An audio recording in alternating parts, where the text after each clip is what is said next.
We're recording this on Wednesday, February 9th. And I say that because so many things are happening so quickly in Canadian politics that it's by tomorrow things may have changed completely.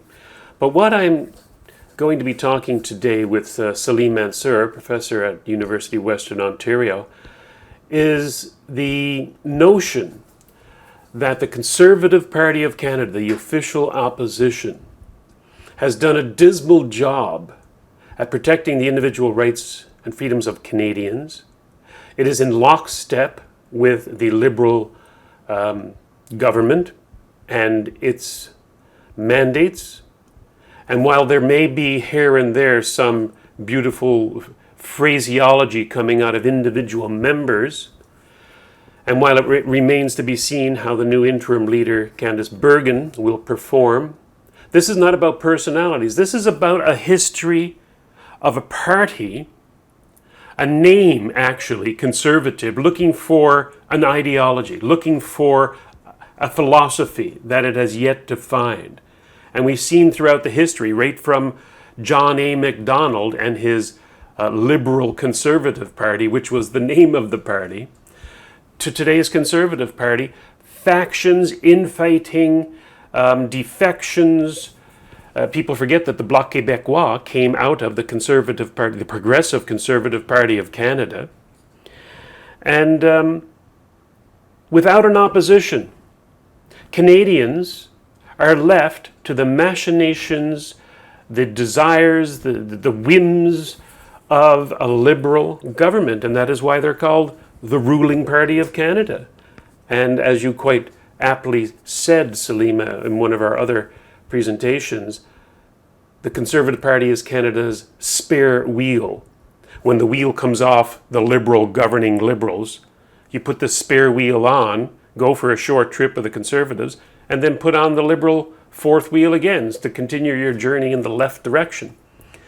So Salim, let's talk about the Conservative Party. We don't have to get bogged down in names like Poilievre and Bergen and O'Toole and Andrew Scheer, but as a political party, have they been doing their job as one would expect an opposition party to be doing in Canada, Salim?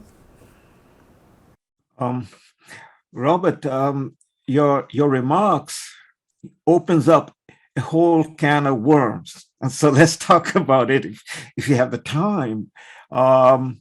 The Conservative Party now, we might ask, given what is happening in Ottawa right now and right across the country, I mean, our discussion is taking place in the midst of a most phenomenal and unique development in Canadian history ever, I might say, from 1867 to where we stand today, 2022, which will be the 40th anniversary in April of the patriation of the 1867 Act, along with the Charter of Rights and Freedom. And so what until then was known as the BNA Act 1867 is now the Constitution Act 1867, because the Charter of Rights and Freedom is now part of the BNA Act.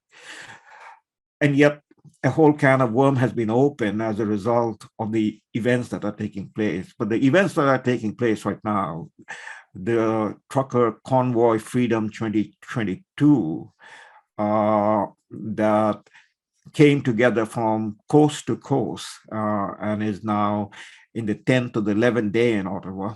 And we can see sort of a confrontation is now in the offing.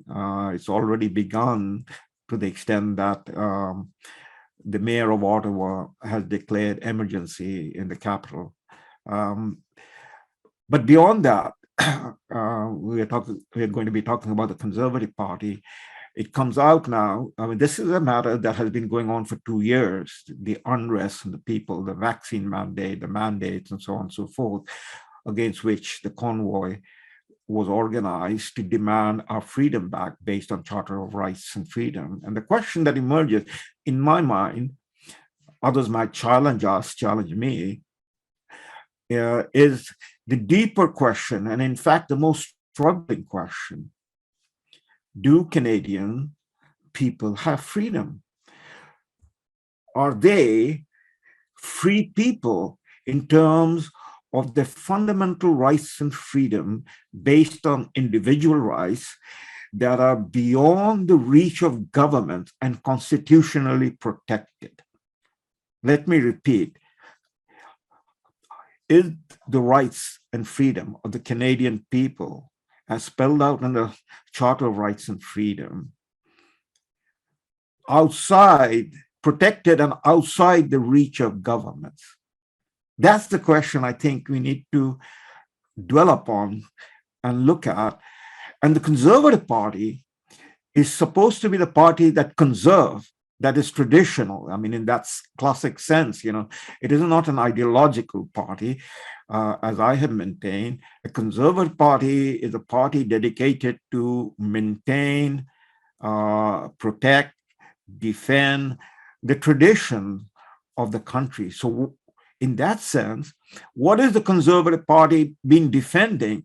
And the irony is, I would offer, and all of this has come about as a result of what we're witnessing over the last 2 years, and now the Freedom Convoy movement, which has dropped the veil from the eyes of the people, at least my eyes. And therefore the question, what is the Conservative Party have been conserving? And it seems to me, ironically, the Conservative Party have been conserving basically the fundamental formulation of the 1867 Act, that is peace, order, and good government, which, by the way, has been raised by the Liberal Party in the Parliament. We cannot allow an angry crowd to reverse a course that is saving lives now here in this final stretch. This should never be a precedent for how to make policy or law in Canada. We believe in peace, order, and good government. Peace, order, and good government. That was in the Constitution, Section 91 of the BNA Act, now the Constitution Act 1867. It was in the constitutions of Barbados, South Africa, Australia, New Zealand. A lot of Commonwealth countries have this notion that the purpose of government is to enact legislation to provide for peace, order, and good governance. The problem is that here we have Conservatives using it with John A. Macdonald and the Founding Fathers of Canada. And now we have despots like the Liberal Party in power now using it as a pretext to say that we can trample on the rights and freedoms of Canadians. What good are these phrases, peace, order, and good government, when tyrants can use them just as much as peace-loving Canadians? So we have to put this thing in context. And when you say Johnny Macdonald and 1867 Act, that the Founding Fathers base the 1867 Act, or the main issue that 1867 Act is peace, order, and good government, and not as in the American Constitution, with the Declaration of Independence, that is life, liberty, and pursuit of happiness. All men are created equal and, endowed by the Creator with the fundamental rights that's self-evident, and so on and so forth. So that's in the Declaration of Independence. And then in the Constitution, the American Constitution, and as Bill of Rights in the American Constitution, they're outside the reach of the government. That these are the fundamental rights of the people that cannot be touched by any government unless the government who seeks to touch them has to go through all the various protective walls that the amendment formula provides, and it is protected by the Supreme Court. Ultimately, the court protects the fundamental rights of the people. And here I might say the Constitution is about the government, not about the people, in the sense it tells the government what they can do and cannot do. And in terms of the Bill of Rights, the government cannot overreach to touch the fundamental rights of the people. So now we come back to our Founding Fathers. Our Founding Fathers were schooled in the British tradition. And the BNA Act imported the British system of government, against which, by the way, in 1776, the 13 colonies that was also part of British North America revolted and fought for their independence. And people up in the northern half of the British North America, that is eventually who we became, Canadians joined by the Loyalists who left the 13 colonies and came north, remain attached to, loyal to, and were brought up under the instructions of the British constitutional system, the British Parliament. And in the British constitutional system, a constitutional system that is based upon, as they say, Britain has no written constitution. So the common law precedents and the statute in that system, and which is a unique system, by the way, in its own right, is where the Parliament is supreme. And the Parliament protects, for Britain, the British Parliament protects the ancient rights of the British people. And so within the Parliament and through the Parliament, the ancient rights of the British people are protected. However, the Parliament is supreme, and the decision of the Parliament as it comes down is supreme. So that is what the system was, in a sense, established in Canada to create the Dominion. And then this Dominion, through gradual steps and evolution, the students of Canadian history are brought up and taught, we arrive at, where we are today, 160 plus years later, with the addition of the Charter of Rights and Freedom of 1982. The key point is there was people who raised the concern that Canada does not have fundamental rights that are protected in the BNA Act. The BNA Act is about distribution of power. So there were people who raised this issue, and the most prominent, of course, was the 1960 Bill of Rights that was proposed by Prime Minister John Diefenbaker and enacted through the Parliament as a statute. And the question is that it is a statutory right, it is not a constitution, and it was treated as one because the Supreme Court put it aside in several of the cases that were brought to test the Bill of Rights. And by my memory, something like 35 cases the Supreme Court heard, out of which 30 cases were set aside. The Bill of Rights was not applied. And also the Bill of Rights was a federal statute. It had no reference to the provincial legislatures.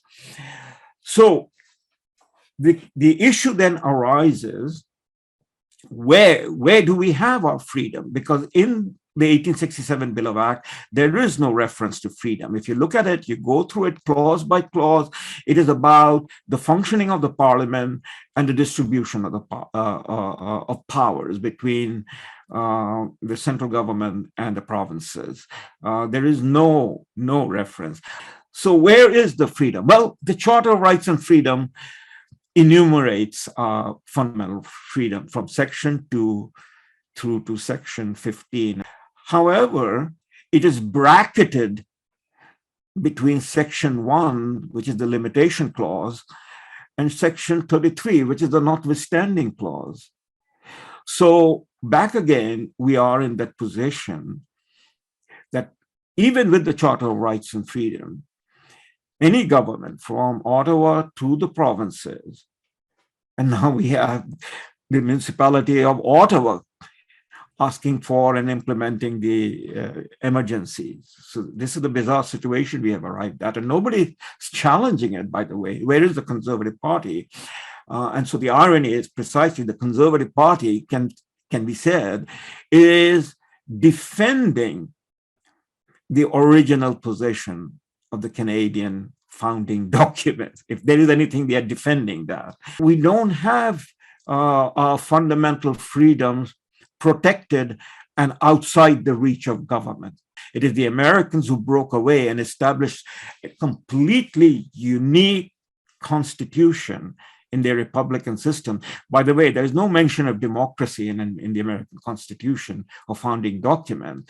What is at the heart of the American system is we the people, and the rights of we the people are fully protected and outside the reach of the government. You know, whatever might be the opinion of Obama, Biden, Hillary Clinton, Nancy Pelosi, and all of them put together, that is the progressivists, on the question of, say, the second Bill of Amendment, the second right, the right to bear arm. The right to bear arm is the right to bear arm against those who will take away or try to seize and violate the fundamental right of the people of America, we the people, for instance, or the First Amendment right about freedom of speech. You know, it is beyond the reach of the government, even including the right to, as the Supreme Court have held, the right to burn the flag. The clip that you presented from a couple of nights ago in the parliamentary session, the public safety minister pointed out that, you know, who do you negotiate it with when the people are carrying F. Trudeau banners? Well, F. Trudeau banners in America would be fully protected. In Canada, it is hate speech law. In other words, we do not have First Amendment rights in Canada. Yesterday, I believe, Jagmeet Singh of the New Democratic Party is proposing legislation that would outlaw symbols of hate and make it a criminal offense. For example, and I think he's referring to the swastika and the Confederate flag, which made their appearances at the rally or near the rally. And of course, anybody who's in the know knows that these were plants by the left to smear the convoy. They're not part of the convoy, but as a matter of fact, Nazism is extremely a collectivist notion. It sits firmly on the left. But I wonder if Jagmeet Singh would apply that nasty law against our fundamental freedoms, against wearing a Che Guevara t-shirt, about flying a Soviet flag, a hammer and a sickle, about wearing a Mao Zedong t-shirt. These symbols are of hatred to humanity, and they have killed more people, their ideologies, than Nazism ever did. So we're in a quagmire in this country. Our rights are not protected. Parliament is supreme. So whatever those 338 people in that office in Ottawa says goes. And we just have to suck it up. Yes, I mean, in Ottawa, there may be, and now there has proven to be, among the 338 people, individuals standing up. I mean, you have the Liberal MP, Joel Lightbound, who was an MP from the province of Quebec. And he was the chairman of the Quebec caucus in the parliament, that is the Liberal Quebec caucus. And Joel Lightbound stood up and said that where the parliament is drifting under the leadership of the prime minister, where the government is drifting under the leadership of the prime minister, is something that he cannot support, and we are heading into a very dangerous grounds. So kudos to him. I mean, so there may be individuals who will rise up, but the point is, yes, and the parliament is supreme. And we go back to the British parliamentary system, which is what ours is a copy.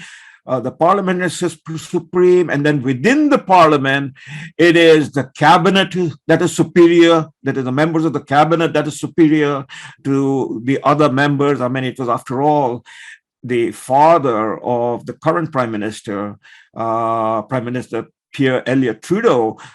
I believe he said words, and I'm paraphrasing, that you are nobody just 10 meters outside the parliament. to the members of the parliament. Members of the cabinet are superior to the rest of the members of the parliament. And then among the cabinet, it is, the particular ministers charged with the responsibility. In this case, Minister for Public Security, for instance, would be, Minister of Defense would be, maybe during this period, the last 2 years that we have gone through with the medical tyranny, the Minister for Health would be, and then ultimately it is the Prime Minister and his office, the PMO, and we know that this current Prime Minister's natural instincts, which he has declared, I'm not even making any inference out of it. These are all on public record. His natural instinct, his political instincts are to follow the China way. He is a great admirer of the China way. And so the China way is the police way, is the police state. And what he has been threatening over the last little while, and the emergency that has now been brought down or been declared, whether it is lawful or not is another matter.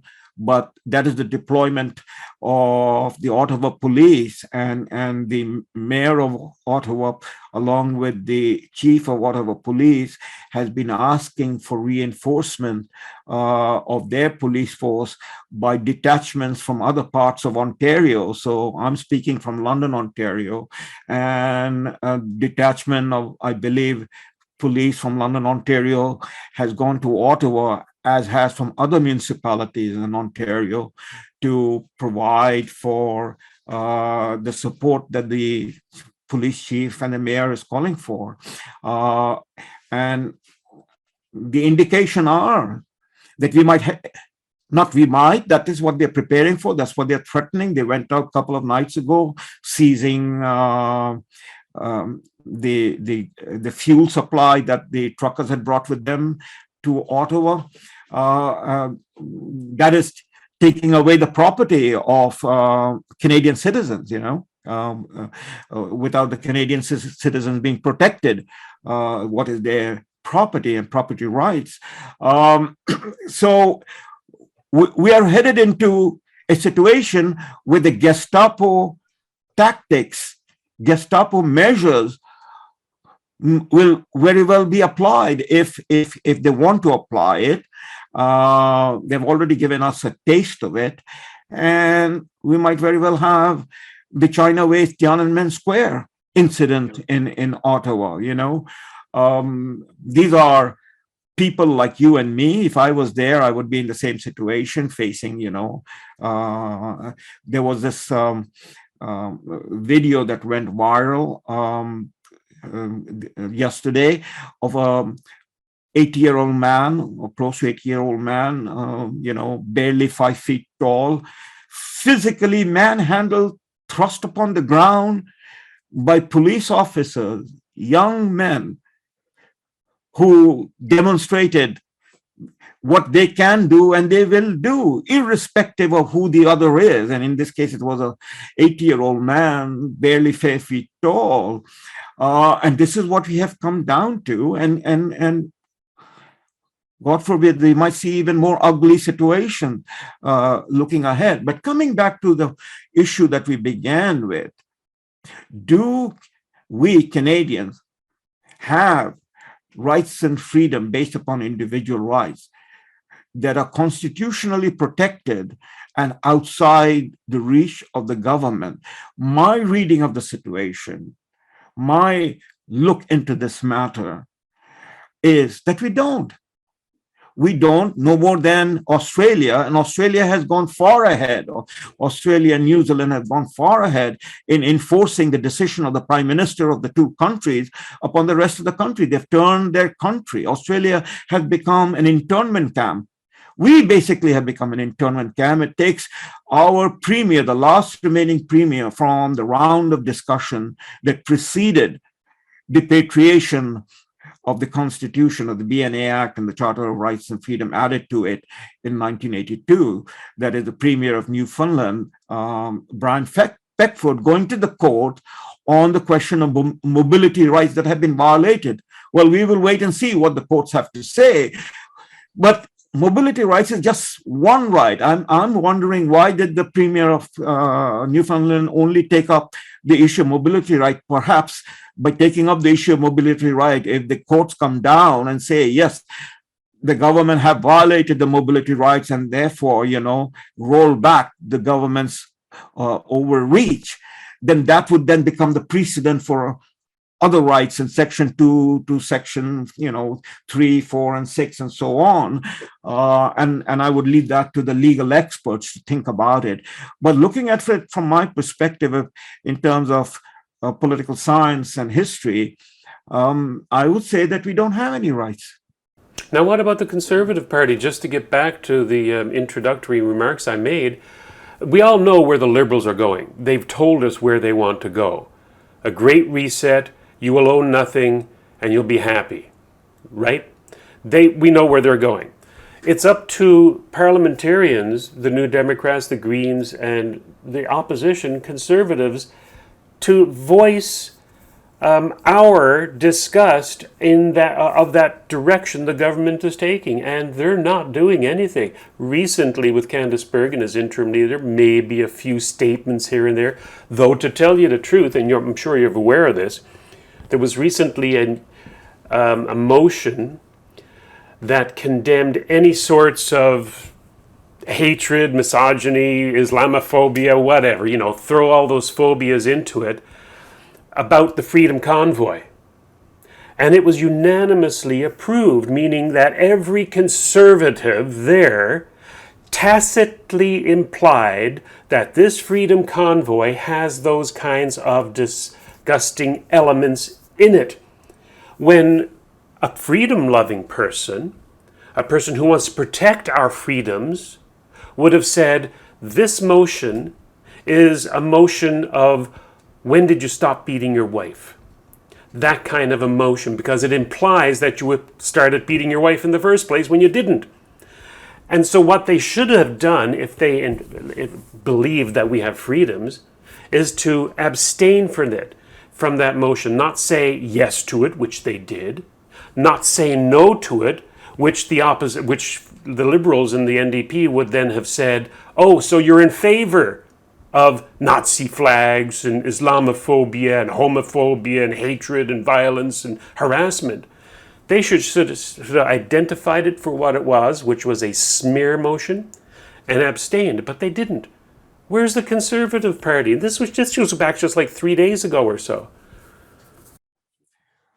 Well, Robert, what the give and take is going on in the parliament, to the extent that the parliament is meeting with its full force, you can see that the parliament is basically empty, they are in a virtual setup.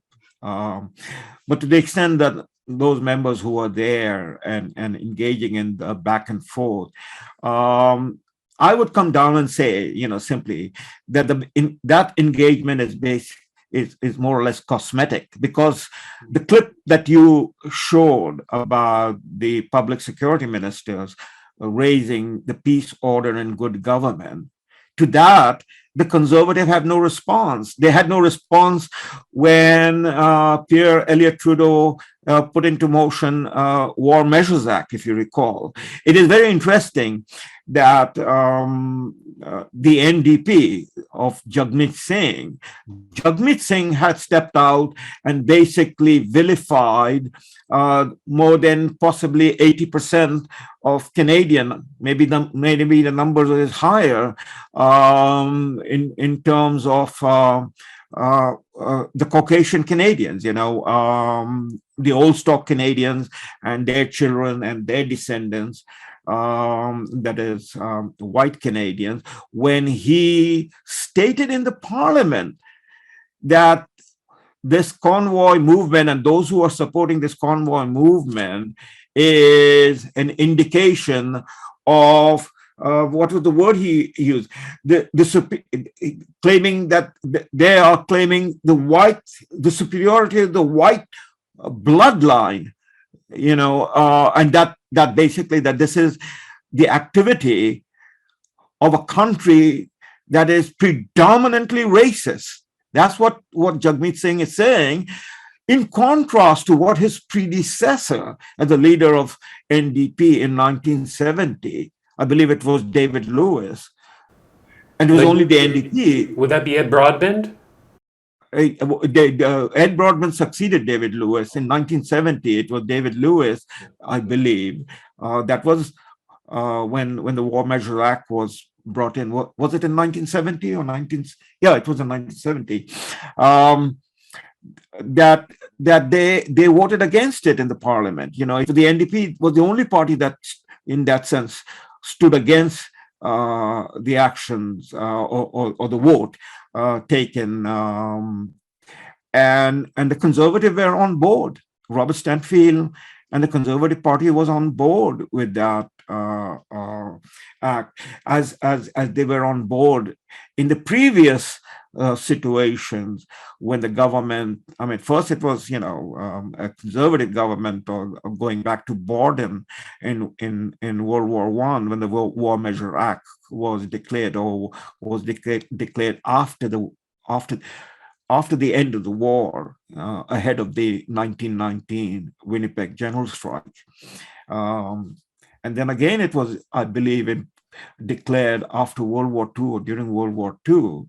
But regardless, the point that I'm making is that conservatives have no position, or they haven't defined their position ever since these issues have arisen in Canadian politics, apart from that of John Diefenbaker, who given all of these episodes, came up with the Bill of Rights. But the Bill of Rights didn't go anywhere in terms of its constitutional force.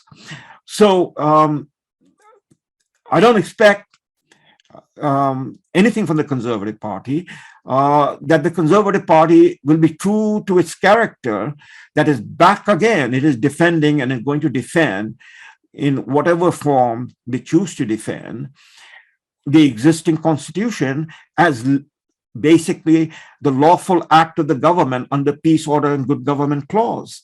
They haven't spoken about freedom, not only in these past 2 years, but there is no record of, again, Diefenbaker being the exception, there's no record of the Conservative making this an issue. We have 7 premiers, I believe, 6 or 7 premiers, half a dozen premiers at least, at the present time in the Federation, Conservative. The largest province of Canada, Doug Ford, Conservative premier. Alberta, Jason Kenney, technically a Conservative premier, and so on. Scott Moe in Saskatchewan, and possibly there are a few others in the Maritime. And the point is that in this 2 years, none of them, not one of them, have stepped forward as former Premier Brian Beckford has done, to say that no, these matters have to be tested because these are the violation of the Charter rights. And then we would have known. I just want to bring up one other point before I forget, and that is that if you go back to the early days of this pandemic, around March of 20, it was the Conservative government federally that suggested that the Liberals were not doing enough, and they wanted to invoke the Emergency Act. It was the Conservatives wanting to invoke the Emergency Act, not the Liberals at that time. From the opposition benches, by the way, right? Yes. And then you have had recently, wasn't it in the past couple of days, that a Conservative senator resigned or stepped down or something and left the Conservative caucus? Yes. On the issue of the convoy at Freedom the truckers in Ottawa? Yes, I don't have his name in front of me, but yes, he was he was a Stephen Harper appointed senator who just recently crossed to a centrist kind of independent group, rejecting the Conservative Party because his party failed to condemn the Freedom Convoy. That's conservatism in Canada for you. That's right. So the Conservatives in the 20th century, I don't want to in any way stain the name of our founding Prime Minister or make any such suggestion, especially given the last few years, what we have seen. The government bench, members of the government bench, the Treasury bench, the media were all out with smear allegation and vilification of how the truckers have gone around in a way that was abusive. The War Memorial,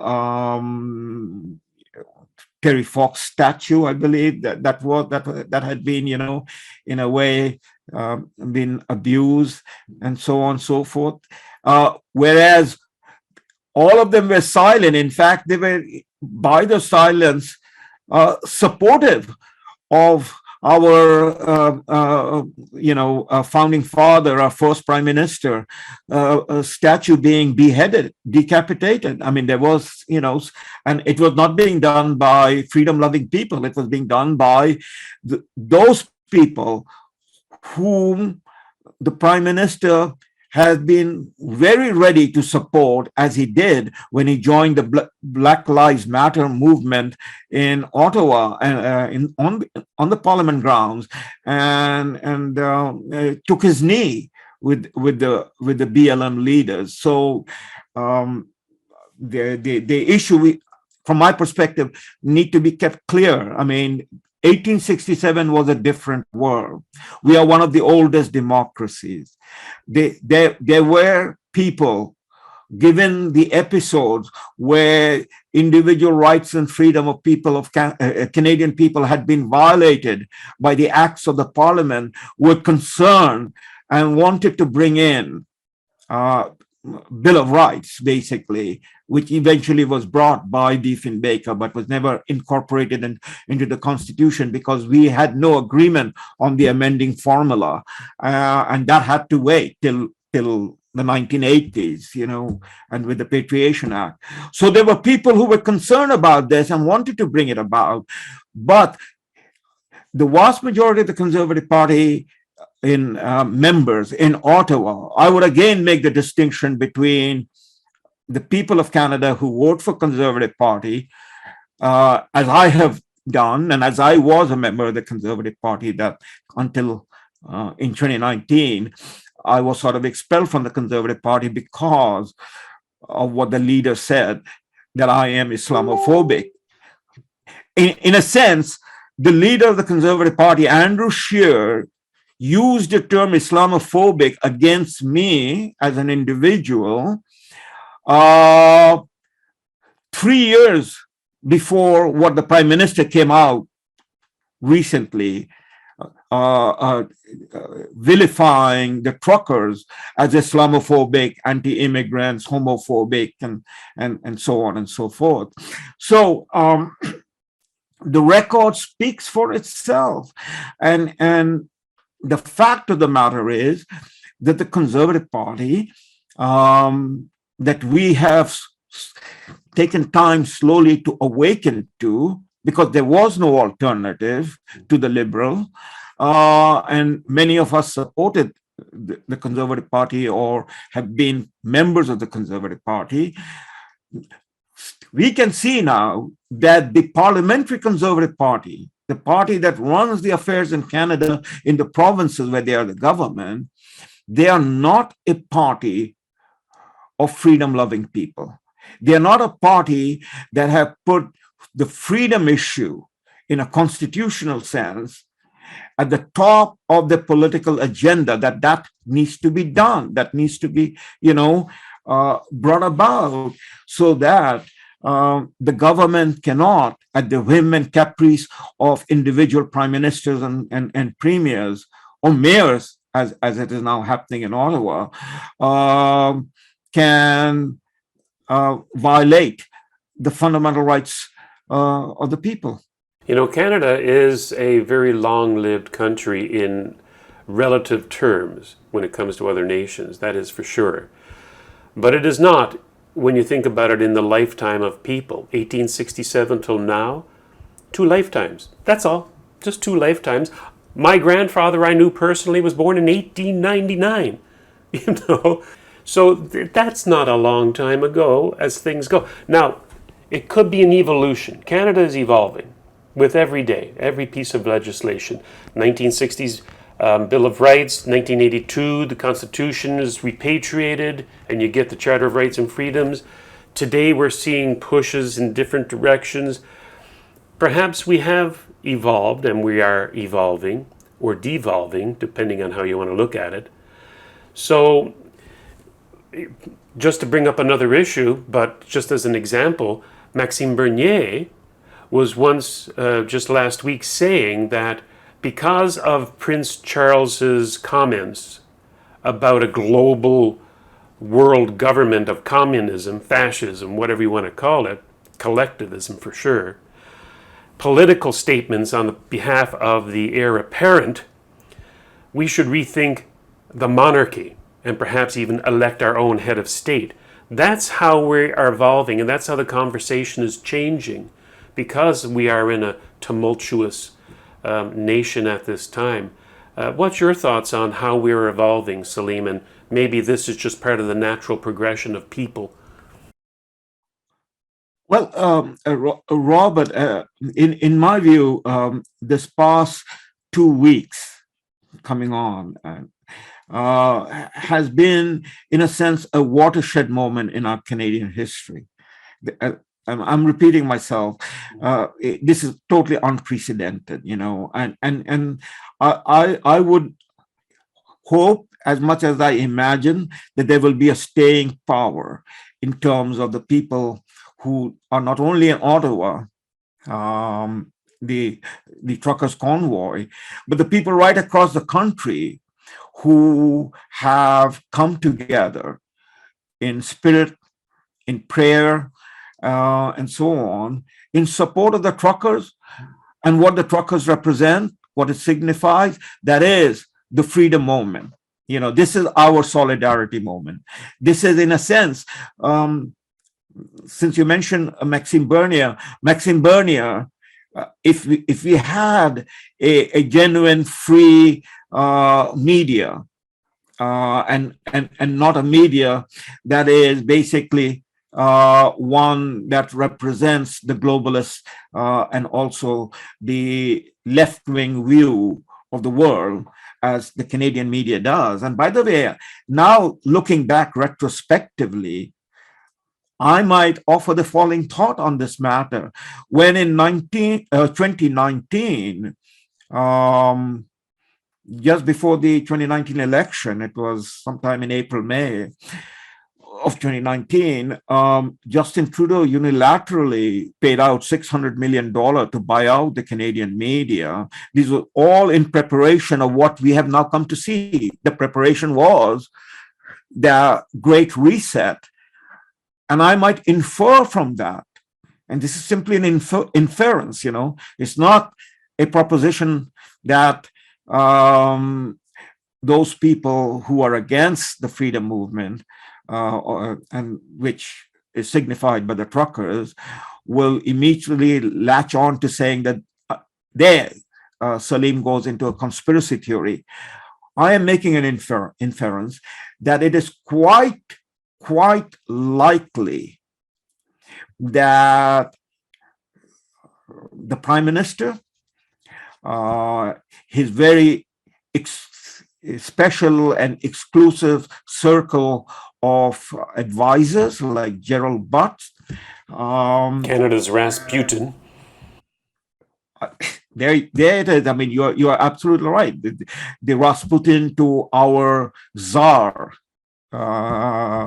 Justin Trudeau, the deputy prime minister, and some others in the higher reaches of the Liberal Party and in the back room might have been given some sense of what was coming, because we know now from the debates and the discussions and the release of the documents in the United States that Tony Fauci of the NIH, had mentioned in cryptic language that at that time was not clear to most people, that this is in 2017, early 2017, that President Trump and his administration will likely or might be faced with a pandemic situation. These are all on the record. The point I'm driving at is that they might have had some sort of an indication of what was coming, and that leads me to the further inference that our prime minister and a whole number of people in the parliament and in the upper reaches of our Laurentian elite are members of the World Economic Forum. I mean, all of them. I mean, we can name names. I mean, Justin Trudeau definitely, Chrystia Freeland, the Deputy Prime Minister definitely, and there are others. Michelle Rempel. Michelle Rempel. A conservative. Jason Kenney, possibly Pierre Poilievre. The mayor of Ottawa. And Peter MacKay, Stephen Harper. They've all made their trips to Davos, which is the Mecca of the World Economic Forum, to pledge their allegiance, in a way, to the globalist agenda that the World Economic Forum is pushing through the United Nations.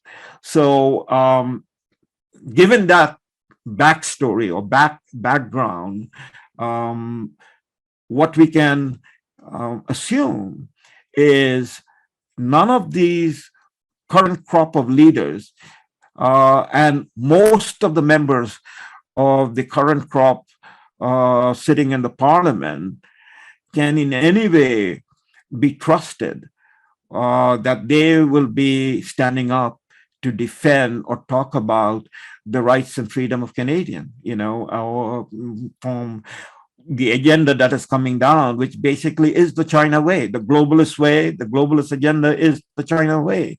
That is a digitalized world of surveillance, and which reduces the individual to simply a cog in the machine of the state. Well, that paints a rosy picture, doesn't it? Yeah.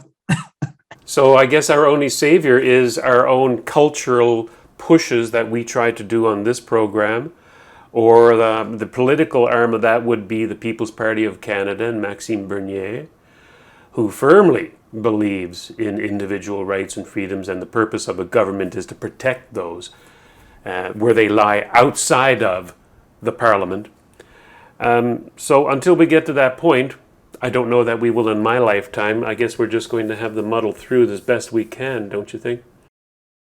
Well, yeah, I mean, in a sort of summing up, Robert, this is what I would like to say and put on the table for people who pay heed to voices like ours, or are interested to pay heed to voices like ours, that this 2 years, and in particular the last 2 weeks, and all because of the truckers' movement and the sacrifices they are making and have made,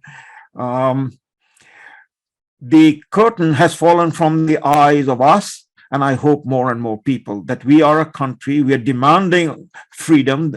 I mean, the banners that are truckers are carrying in Ottawa is Freedom Banner.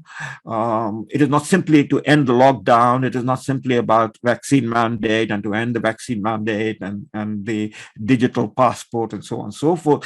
It is about fundamental freedom, demanding our fundamental freedom.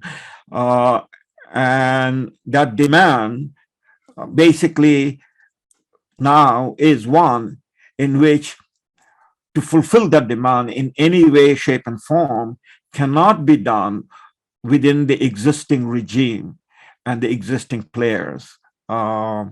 Because, as we have explained over this period, we are a peace, order, and good government country. That is the supremacy of the parliament, within which the rights of the people is within what the parliament, that is the prime minister and his people, will allow for, and that can be taken away at any moment. We do not have our rights and freedom outside the reach of the government and protected constitutionally. So this demand for freedom cannot be in any way, shape, or form, to repeat myself, be met to whatever degree by the existing regime.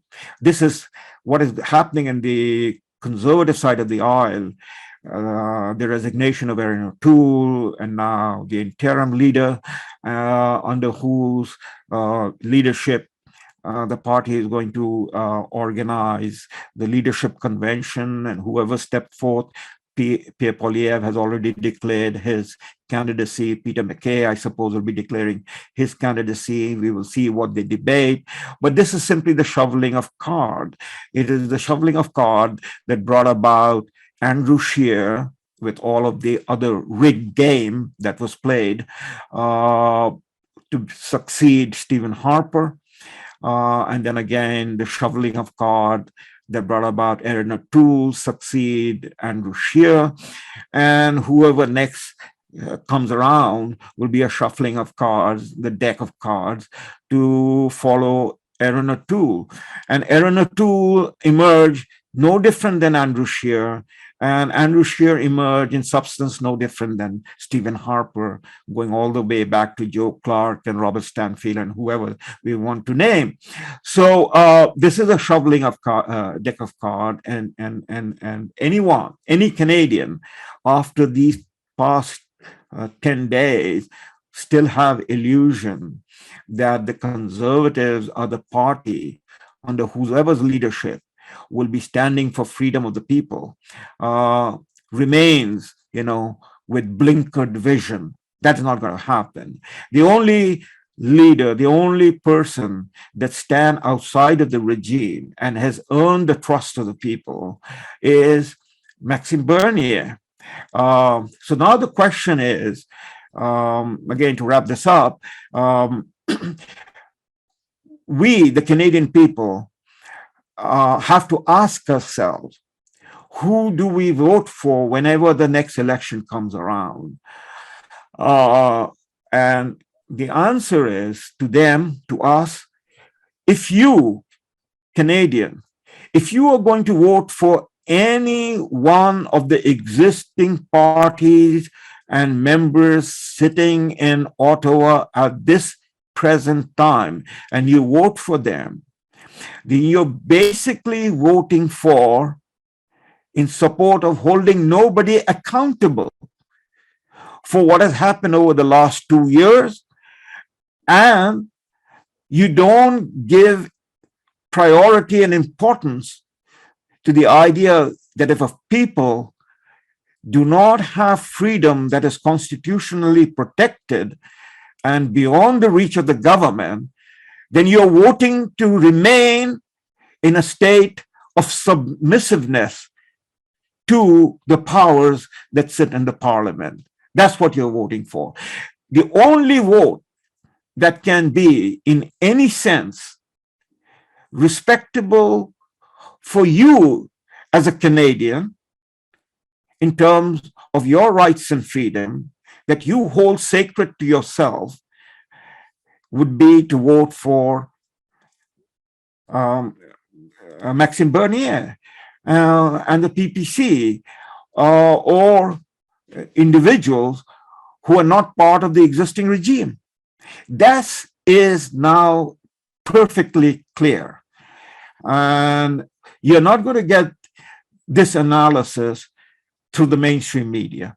The mainstream media is the microphone, it is the voice of the Laurentian elite that has brought us to this situation and now is prepared to hand us over to the China way of the Davos crowd. So we have to go from a nation of we the government and peace, order, and good government to we the people and life, liberty, and the pursuit of happiness. I'm with you, Salim. Thank you very much. Thank you.